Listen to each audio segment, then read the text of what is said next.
আসসালামু আলাইকুম। কিছু কিছু আত্মীয় আছে যারা নিজেকে সবসময় বড় মনে করে, মানুষকে কিছু মনে করে না, এমনকি নিজের সন্তানকেও স্বার্থের জন্য চিনে না। এই ধরনের স্বার্থপর মানুষগুলোকে আমি সব সময় ঘৃণা করি আর এদের এড়িয়ে চলার চেষ্টা করি। যাক, আমার ছেলেমেয়ের খাওয়ার ব্যাপারে তো অনেক বাছাবাছি।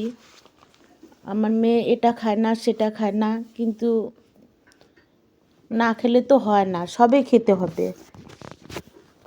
তার মেয়ের জন্য হচ্ছে ওই যে চিংড়ি মাছ বেগুন দিয়ে ভাজি করলাম আর মুরগির মাংস রান্না করব। আজকে কোনো বাটা মশলা দিই নেই, সবগুলো কাটা মশলা, গোটা গোটা মশলা, পেঁয়াজ রসুন আদা কাঁচামরিচ দিয়ে মুরগিটা ভাজলাম, মুরগির মাংসগুলো ভেজে রান্না করব।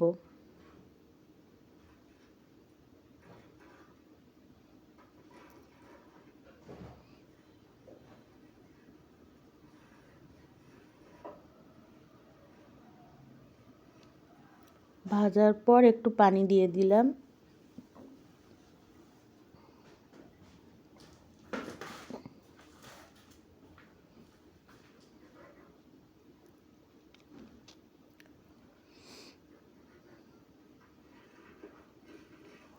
আমার ভিডিওটা যদি আপনাদের ভালো লাগে একটা লাইক কমেন্ট শেয়ার করবেন আর সাবস্ক্রাইব করে আমার পাশে থাকবেন।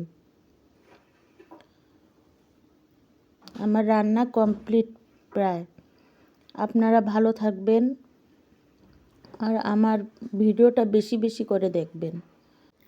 আল্লাহ হাফেজ।